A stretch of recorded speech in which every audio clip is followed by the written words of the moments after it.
The sun's down, the soldering iron's hot, and you know what that means. Welcome to Night School, where the zip ties are tight, the code is questionable, and the LEDs never sleep.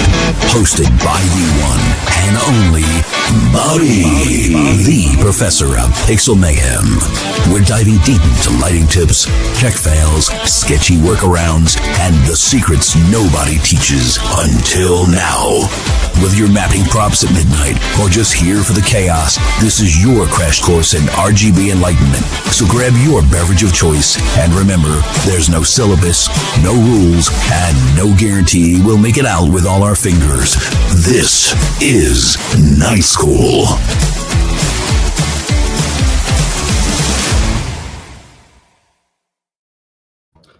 Good evening, everybody. Welcome to Night School. Tonight we have Kyle Bostick, and I'm sure you've seen, you might have seen something on TikTok about him. Past or TikTok or whatever it's called. I mean, I don't have it, but he's does some videos. But he's going to teach us today about grouping our props together so that we can map them and sequence them in a more efficient way. All right, Kyle. And if you have any questions, please, comment on the Facebook, YouTube, wherever you're watching it. Please comment, and we will put those up for Kyle to answer.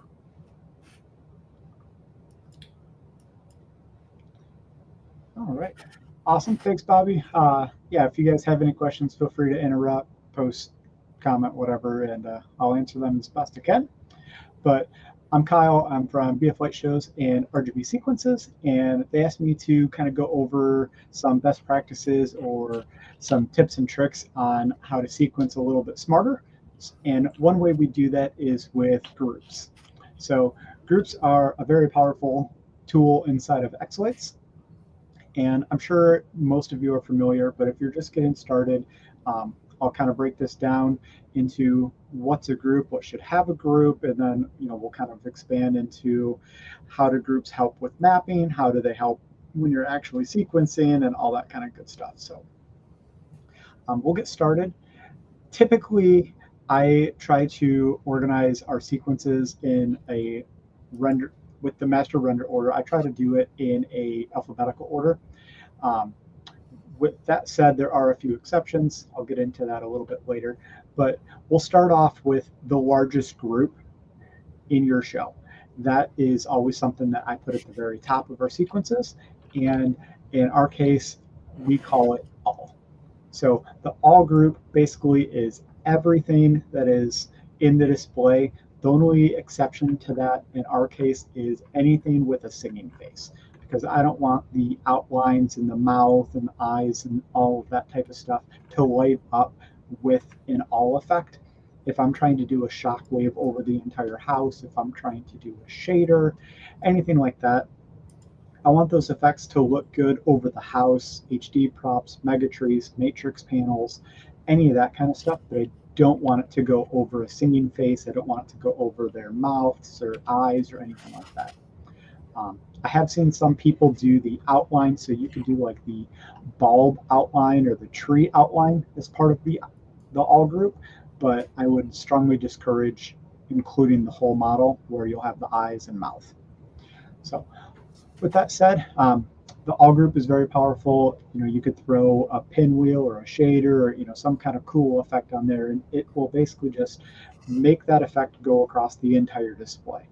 And I'll do a little bit of sequence demo in a few minutes here, but that's kind of your basic beginning start, is grab everything and throw it in a group. And how do you create a group? Well, once you scroll through the prop list, at the top of the prop list, you'll have all of your groups. And my mouse is going nuts, so sorry about that. All right, so we'll scroll down here. So right here is our beginning of our models. And we'll go ahead and scroll all the way to the bottom. On Windows or Mac, if you hold the Shift key and you click the first one and the last one, it will select everything. You'll notice that the moving heads are selected, all of the singing faces are selected, and then all of the other props as well. We could go through this list and find our singing faces. So we have a singing bulb here.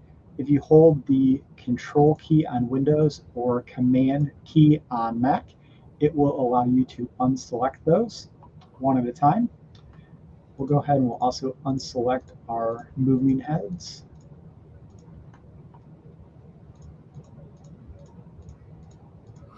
And all I'm doing right now is I am just holding the Control or Command key down and then clicking with the mouse.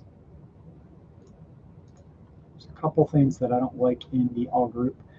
All right, so the DMX wristbands I have, the singing faces and the moving heads are the only things that I would exclude. And then you can right click with them all selected and come down and you'll have this option, either create a group from selection if you're just starting, or if you already have a group set up, you could click add to existing groups and it's going to give you this little pop-up box and you have all of these groups you could choose from. This list is going to be dependent on your layout. So this doesn't come with sequences you buy or anything like this. It is up to you to create these for your layout. So creating it from scratch, we'll right click, click create group from selection. It's going to ask you to give it a name. You could call this whatever you want. Just for demo purposes, I'll call this all demo. After a second or so, it'll pop up. And now I have a group up here called all demo. And then if I want to throw an effect on here, we can go over to sequencer, click on an animation. We'll just do 40 frames for this and say done. And then you'll notice that you have all of these groups on the left side here, and it's got this little icon to represent that it's a group. We may not know exactly where that all demo group is. So like I said, what I do is I will put these in alphabetical order and make a few minor adjustments as needed. But once you're hovering over this list, you can right click and say edit display elements. It'll give you this little pop-up window here. And then you can kind of reorder how you want your render order to work here. In my case, I'm going to right click again. We'll click sort and then by name, but groups at the top. So that's going to change my render order here. Everything's going to end up going in alphabetical order. Now, we have this one right here.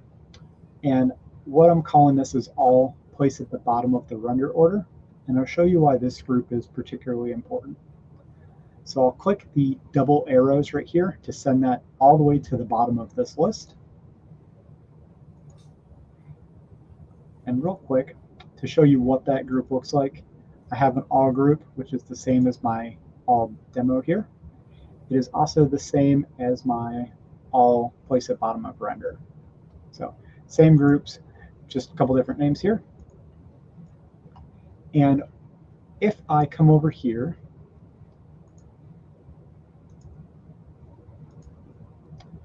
we'll go ahead and show the house preview, dock that.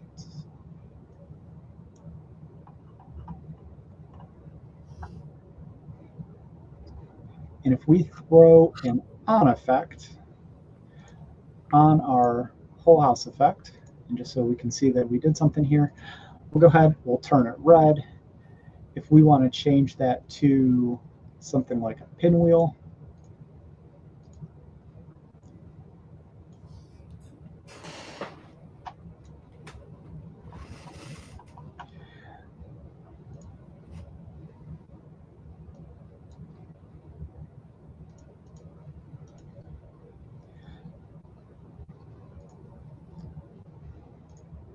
so now we have kind of a red, green, and white pinwheel going across the screen here. And that is on our all demo group that we just created. And you can see everything is lighting up, looks okay. And then if I wanted to throw, say, an on effect on the house here, you'll notice that the house is permanently staying white. And if we try to change that color to maybe blue so we can see it a little bit better, the house is staying blue 100% of the time, even though we have the pinwheel on the all group up here. And the reason for that is the way xLights renders everything. So xLights is going to render from the top down unless you have multiple layers in a particular group or prop. So if we come and we add multiple layers here, in this case, where you see this little parenthesis and then the number in another parenthesis, it is going to render this top layer last.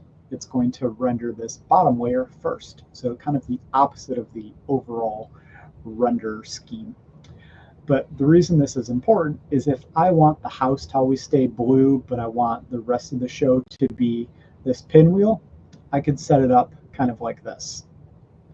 Now, if I wanted the house to be blue where the pinwheel is on top of it, I can do something like this.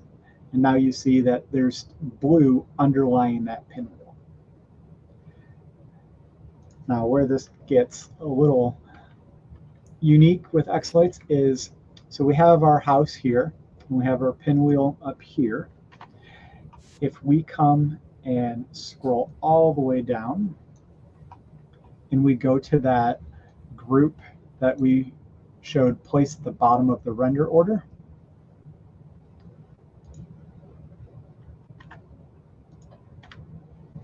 and we do this, now because it's at the bottom of the render order, it is overriding that all house group, and now it is going on top of that blue. So you can create some powerful effects with layers like this. This is just a very shallow, scratch the surface kind of example. And if I delete this one entirely at the top, it's still going to look the same.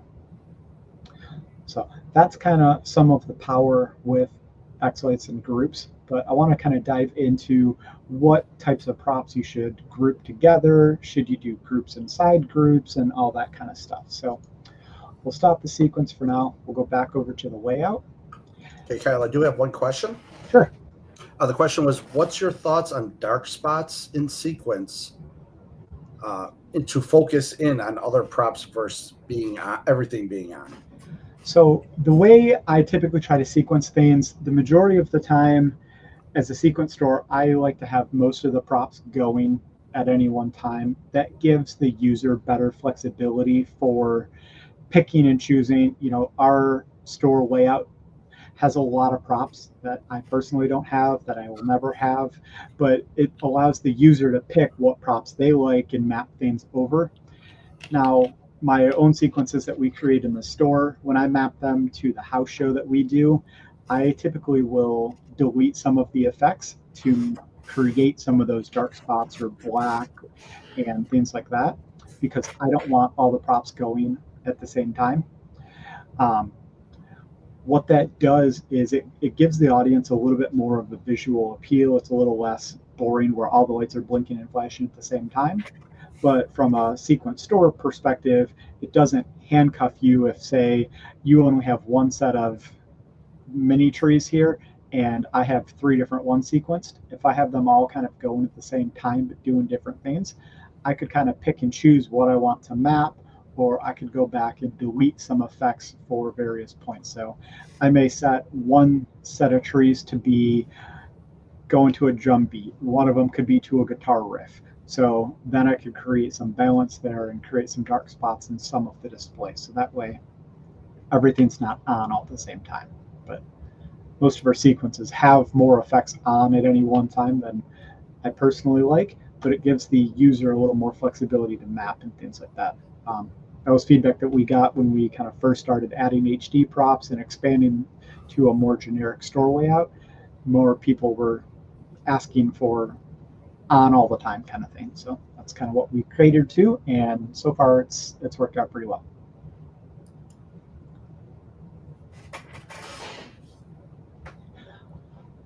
All right. So for the different groups in your show, I would definitely recommend creating groups for any type of the same prop. So if you have multiples of the same prop, whether it's arches, your basic arches or HD arches, snowflakes, if you have multiple of the HD props, all that kind of stuff I would create a group for, you know, candy canes, mini tree stars.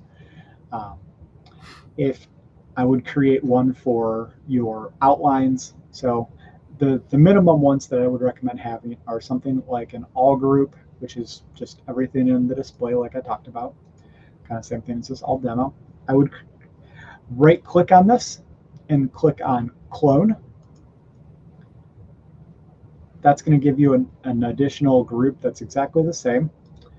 And then you could right click and say rename.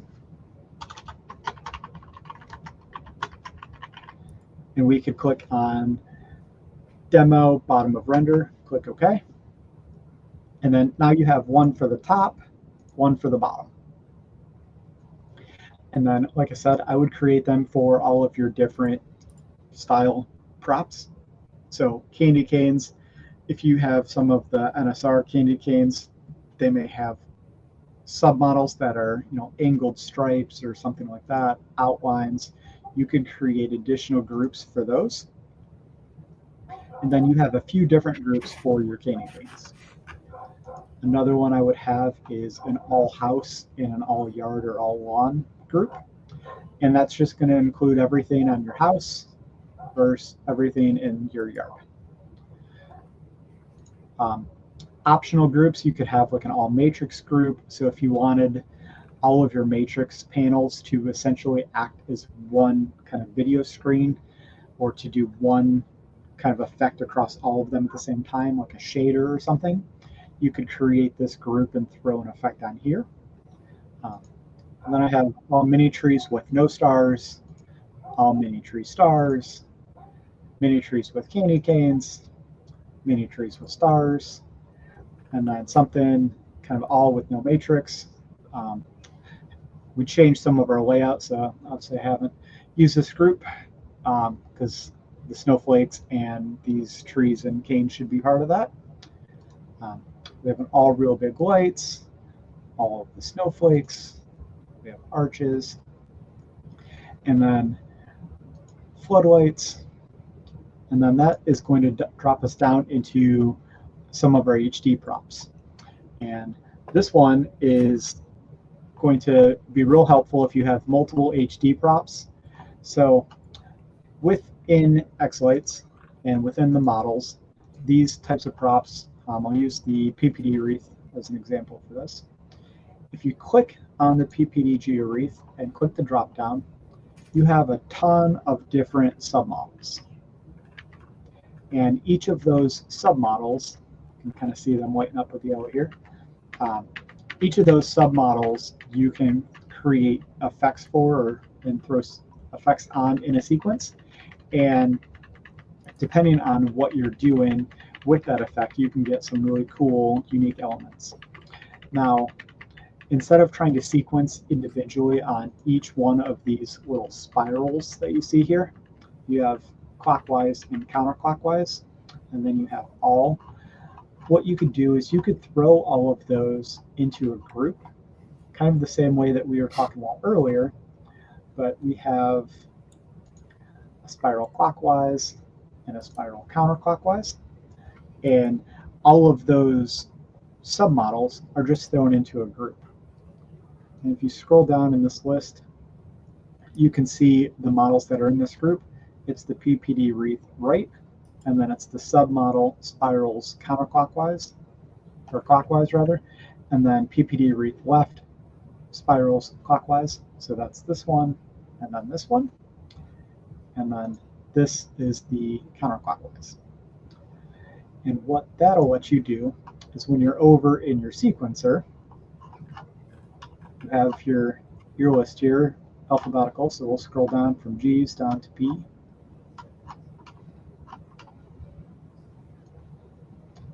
And if we grab an effect,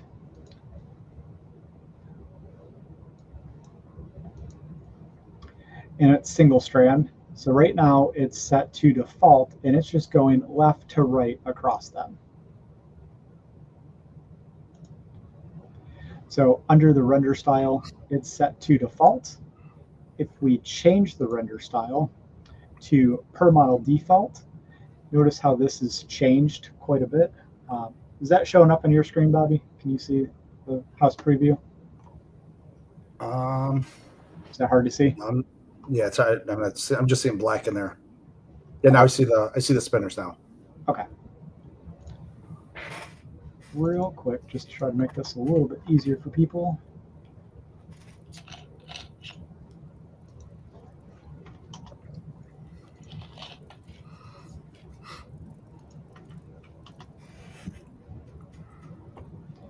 I'm going to change the pixel size of this, so this should just make it a little bit brighter. Yeah, that's you can see those.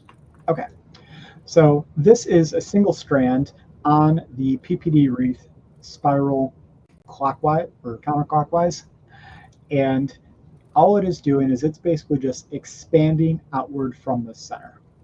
If we wanted to make it look a little different, we could increase the chase size, and now you can really see it kind of doing its expansion outwards. And if we threw like a 3D fade on it, you can see that just kind of adds a little more dynamic to it. And then if we did something on counterclockwise, now it's changed quite a bit. So now it's basically the whole prop kind of exploding on this submodel. You could do it with different submodels and different color schemes. So what I did here is I took the exact same effect and I changed its orientation from going left to right. Now it goes right to left, so it goes the opposite direction. And then in the color picker, I changed the effect color. So now we have this high contrast green and white kind of doing this effect here. And all it took to do that is 2 single strand effects on 2 different groups for submodels. So if we didn't have this, trying to create these effects inside individual submodels with all of those different spirals, that would have taken a long time. There would be a lot of copy and pasting. All these effects would be the same, but you would have to copy and paste those for each one of those. Any of your professional sequencers, they're using groups and they're doing something kind of like this. They're not going to go through and individually program every single one of those submodels to do something like that. So take advantage of the groups in xLights. Anything that you think you may use, you could create a group for. So if we scroll up to this list here, we can scroll through the list for the PPD wreath.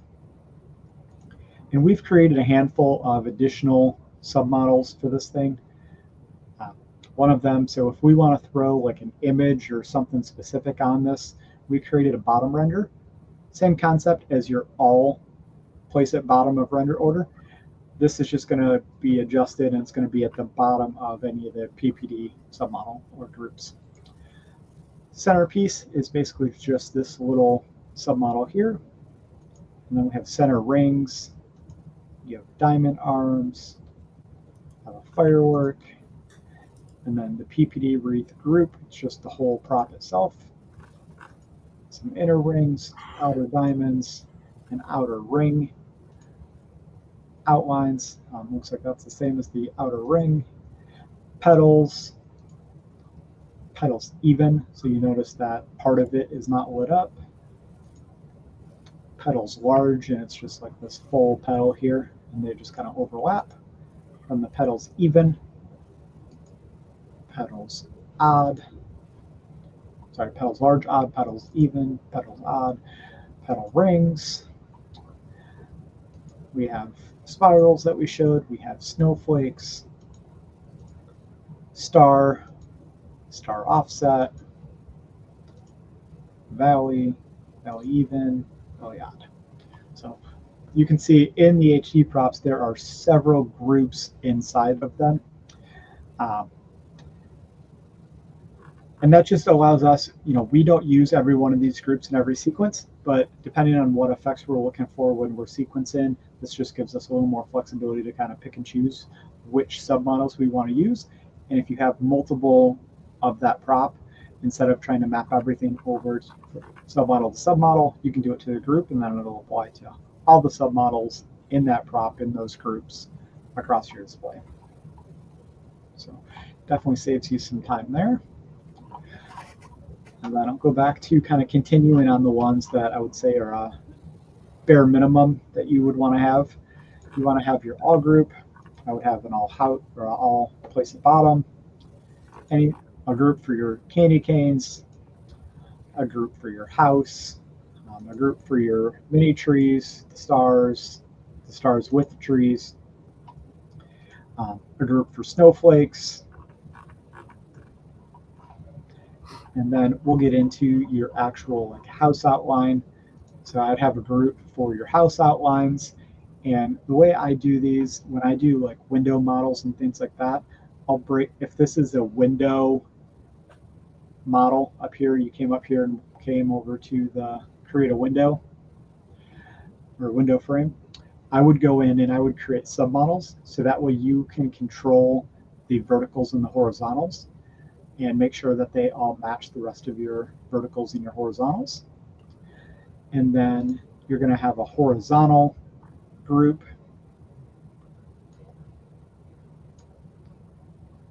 And then I would also recommend having a vertical line group. And the way we create some of these groups is when you have a horizontal line group and you have this long stretch of lights here. So looking at that top piece there, it's the upper horizontal is what it's called in our layout. And in our case, for this particular string, it's 400 lights. So if it's going 400 lights across and you set a per model default, it is going to bounce all the way across this each time. So if I threw this group into an all house group and then did a bouncing effect of per model default, it is going to just go back and forth all the way. And your smaller groups like your windows, it's going back and forth, it's going this distance at a time, when this line is going all the way across. If you have a roof line that kind of looks like this, if you do individual lines, this would be one model, this would be a model, this would be a model, model, model. And what that'll do is it will basically bounce back and forth from here, from here, from here, here, and here, while this one is bouncing across this entire thing. So it doesn't look very symmetrical or cohesive. And a way to get around that is if you create submodels for your single strand here, we can come down, click on submodels, click the three dots. That'll pop up with a little dialog box like this. And you can see here's our line, and we have a left one, left two, right one, and right two. And I throw those inside the horizontal outline group. And what that'll let me do is that'll basically break this into 4 sections. So I have a section from here, here, here, and here.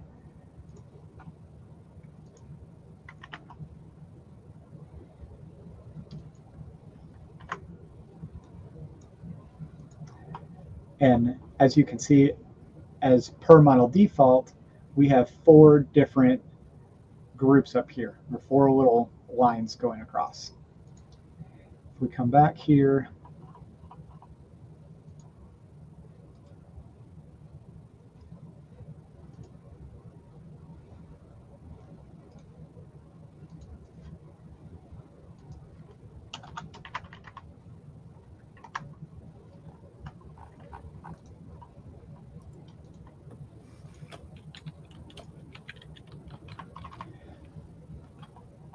so after I explain that, now I will show you what that actually looks like. Since we added this group after this came out, we'll have to go in, right click, go to edit display elements, bring that over. Just to make this quick, we'll go sort by group. And we can see it here versus this. So we see how this top line just shoots all the way across the house, where the other ones are short little bursts, and it does not look right. So that's kind of how you would accomplish something like that. And if you want to change the chase type, I mean, you can go from bounce from left to right and do something like that. But again, if you do something like that, that looks really bad. So that's how you would kind of accomplish that. It's easy to use a single line and drag all the way across your show or your layout. That's what I would do to create it, but I would go in and create the submodels and add those submodels to your group. So that way it's individual little submodels as opposed to just one long strand all the way across. All right. Any other questions, Bobby? Still good? No, there's not. Okay, perfect. Moving along, icicles, actually the same concept. So you can see in here for these little peaks, each one of those are an individual model. And then we have the one down here at the bottom, and it's broken into several different little subgroups, or submodels. Continuing on, sometimes, depending on what we're trying to do, we will sequence the megatree with the star at the same time. So I have a group for that. Like I said, all of the different submodels that are popular for the props, I have submodels groups created for those. We have a few different snowflake. We have two different snowflakes on the roof, and then we have different submodels for those. So we have kind of the center here, we just call circles. It's got a diamonds. It's got large tips. It's got long arms, short arms, and then a spinner. And those are just submodels that were built into the snowflake there. So it gives you a little more flexibility depending on what you're trying to do with the snowflake. So instead of it just being on or a shock wave or a pinwheel, we could layer everything, throw one effect on the snowflake group or the, that style snowflake, and then something else on the arm, something else on the tips, and you'll get a lot more depth from your sequencing if you're throwing a few different layers on those. All right. And then kind of the same concept as the spin arches with the PPD wreath or any of the HD props. They'll have a lot of submodels. So we have a bunch of different groups for the different submodels there. Same thing with the spinners or the spiral X trees from EFL. We have added a few different submodels to the spinners.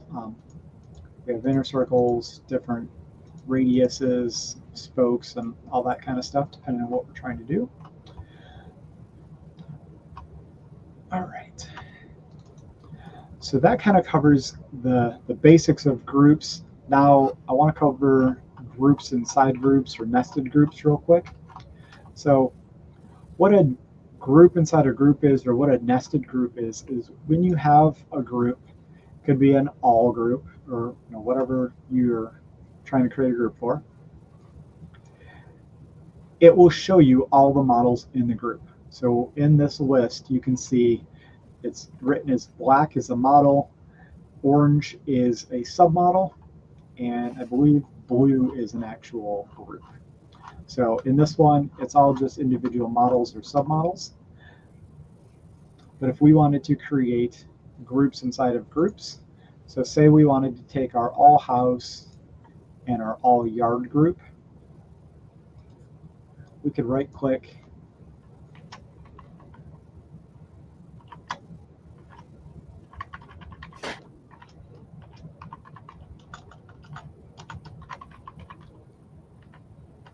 Actually, Kyle, we just got a question in. All right. If you don't mind. Yep. Is there a minimum number of submodels to give props the best movement? It really depends on the style of prop. I wouldn't say there's a minimum. Some props can look good with basically no submodels. So a good example of that is spiral trees. There's not really anything you can do with submodels for a spiral tree or arches. Basically just has its own kind of model there. Candy canes, depending on which manufacturer you're getting them from, a lot of them look good without submodels, but you can get a few different types of effects with different submodels. So one thing that some core groups will have is, their generic model. And if you do a bars effect or a single line effect, and it goes up and down, and it's kind of doing like a bounce up and down, it may show this whole cane top part light up at the same time, because you're essentially having a horizontal bar go up, and all of a sudden these pixels start lighting up at the same time, and then it just kind of goes up and down like this. And me personally, I don't like that look as much. When you set it to like single line or something and it's doing that, it's because of the way the model's set up. But if you created a submodel and you select the nodes kind of in a different orientation, what you could do is get the model to basically act as if it was a straight line. So your pixels are going to basically light up and follow the path of the candy cane, as opposed to a straight line going up and down. And once it gets to this wider section, it's just a wider line going across. So that's one for your candy canes, for like mini trees and things like that. You could create individual ones, for the different strips. I don't think it's necessary. I don't think I've ever actually used it, maybe once or twice, but for the most part, just basic. Same thing. There's no submodel for the mini stars. So hopefully that answers your question. Like I said, there's no real right or wrong way to do it, but some props you can get more depth out of it if you add a few more submodels. All right, so we'll go back up to nested groups up here, and those are showing up in blue over here. So we have an all house and an all lawn prop group. Go back over to our sequencer.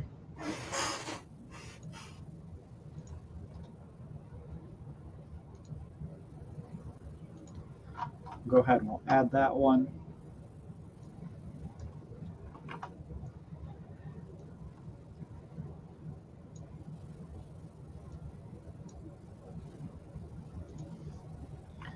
So we saw what this pinwheel does here. If we come over here and drop that again, and we change this to per model default, you can see every individual prop is lighting up with this pinwheel now. Now, if we take that same effect and we throw it on our nested group here, it is going to dramatically change the way that looks. And what this is doing is, in this demo group, we added every individual prop to the all group. So that effect is getting applied to every single prop in the layout as one individual prop. What it's doing in this case, under the nested groups, is it has a group of props set for the house. So the house is acting as one, and then it has another group for the yard. That's acting as one. So all of the props inside that yard group are acting as one. All of the ones inside the house are acting as one. So I wouldn't say there's a right or wrong way to do this. I know Pixel Pro Displays or PPD, they use nested groups. Their sequencing looks amazing. They know how to render and make render style changes to get the results that they're looking for when they're programming. As owner of BF Light Shows and RGB Sequences, we don't use nested groups. So everything we use is just model based and not nested. And that's just the way we prefer to do the sequencing. Whatever vendor you primarily get your sequences from, I would follow that.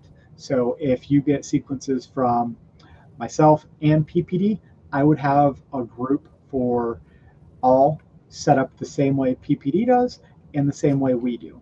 So that way you would end up having an all group with your nested groups, and then you would have an all with all of your props. So that way, when you get a awesome PPD sequence, it's going to come over and it's going to render the same as it would on PPD's display or house preview. If you get a sequence from me, same thing, it'll render the way we intend it to because you have both of those groups set up for the different vendors you get sequences from. If you don't buy any sequences and you do your own sequencing, whatever style you prefer. If you like the look of this, then you could create nested groups. If you don't like the look of this and you would rather it go to each individual prop, then you could do something like that. Now, if we change this from per model to default, it's going to look like this on the all group. And it's also going to look like that on the nested group. So it looks exactly the same under the default style, but dramatically different under per model default. Same thing with per model per preview. So just depending on your render style and what you're trying to get it to do, you're going to get different results based on how your groups are created. Like I said, there is no right or wrong way. I would just follow whatever vendor you get your sequences from. All right.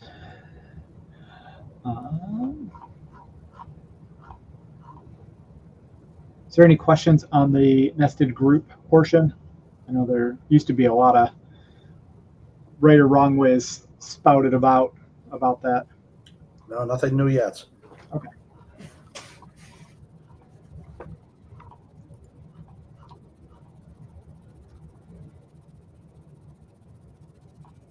So one last thing I'll kind of talk about quickly is, so we mentioned the different groups for like candy canes or something like that. So if we click on an individual candy cane, these ones happen to be from Wired Watts, we can see that there are several different submodels created for this. I do not have a group for all of them. So there's a few that I don't know that I would use, so I don't have groups for them. If we come over to submodels, we can click through them and try to see what they are and how they're laid out. But if we have this matrix set up here, we can see that there are several different lines here, or rows. And so the bottom is the bottom 4 nodes in this candy cane, and it basically kind of works its way up. So as you can see, as I'm clicking up, it just kind of works its way all the way around. And then you notice that in this vertical buffer layout is not checked. And then there's a V matrix submodel, and that is checked. So we'll go in and I'll throw effects on the 2 different ones, and you can kind of see how they render differently.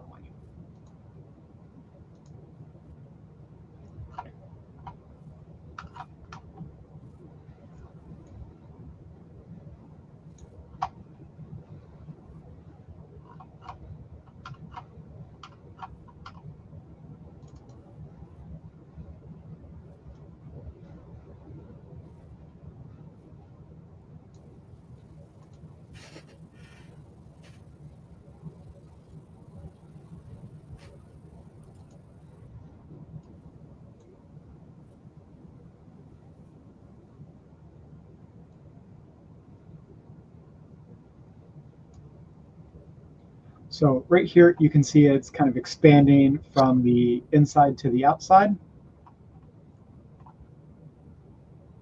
Can you see that, or is that hard to see?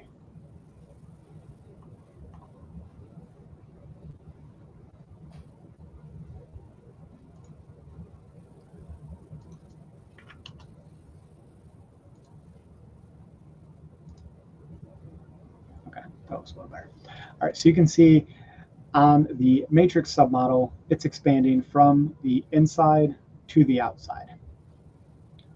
Now, we had that submodel set up where it's each row 4 pixels at a time, but the vertical subbuffer was not checked versus is checked. You see the difference in how this renders? So in this one, it's going up and around the candy cane. To show this a little bit better. Yeah, Derek Hardy here saying it's hard to see. Is it still hard to see? I increased it. That one's a lot better, I think. Okay. So in this case, you can see it's expanding kind of left to right, inside to out, versus up and around. And I'm not changing the orientation of what this effect is doing. It's just how the submodel is set up. So that kind of plays into what you should have groups for. Do I like the look of this? I personally don't. So I created a group with the vertical matrix or the V matrix setup as opposed to the matrix like this. Now, a way to kind of overcome this or to change this is if you came to this transformation, we could rotate it, and that is going to change the way this renders. You would have to do that on each effect. If we want to change a prop, so if we add these candy canes to our layout, for example, and we have other sequences that we've released in the past, and most of them are set at a non-90 degrees, and they're set like this, this will be how they render. So if we make a layout change and all of a sudden we have a different prop in here, this is the way it will render now, when previously it would have looked like that. I don't want to go through and have to adjust all of our old sequences. So if we throw this group, this V matrix group, into our candy cane group, it's going to render exactly the same, and I don't have to change anything. So we put a new prop in and just use a different submodel to get the same effect without having to actually change it. So if you're trying to make things compatible, say your show grows and you like these new candy canes from Wirebots, for example, and you want to add them and either add additional candy canes to your show or replace ones you had many years ago. But you don't want to go through and redo all of the effects and all of the sequences that you've done or purchased.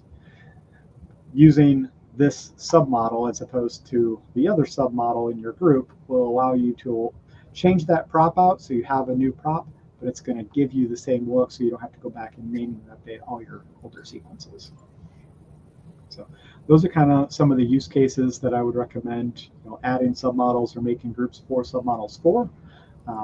Some of the other ones that you may not use if you don't like this kind of double look here, or something kind of like this where it's just the actual pole and the hook part doesn't show up.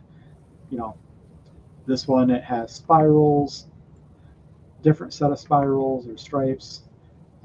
Really, there's no right or wrong way to do it, but you just kind of have that option. And if you think you'll use it, create a group for it. If you don't think you'll use it, then skip it until one of your sequence stores is using it, and that'll save you some time later. Tried to budget about 10 minutes for questions. I don't know that we'll have 10 minutes of questions, but anyone have any questions? Any other questions that I haven't already answered?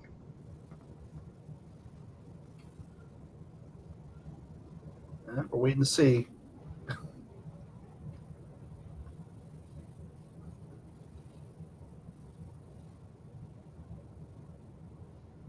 I'm not seeing anything coming in right now. All right. Well, if you guys have any questions about this, obviously feel free to send me a message, send me an email at info@bflightshows.com. Be happy to answer any questions that you got. Pretty active online. We are approaching busy season, so emails and messages may be a little delayed as we're getting commercial shows up and running and trying to pump out sequences, but we will absolutely do our best. I try to respond to each message I see and make sure that people are taken care of and we're providing the support that the community needs. All right, Kyle. Well, thank you very much for enlightening us about groups and the importance of how to set them up and all that.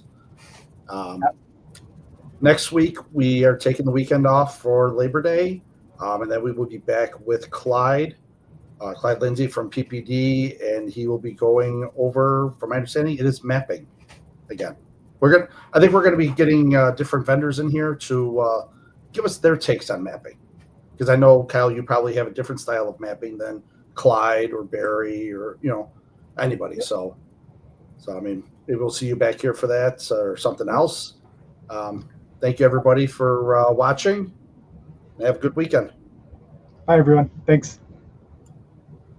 Well, that's it for tonight's lesson in light-based lunacy. So smash that subscribe button, zap a comment below, and share your worst tech fail. We might even feature it in the next class. Until then, stay lit, stay learning, and always remember to bring a backup SD card. Night School dismissed.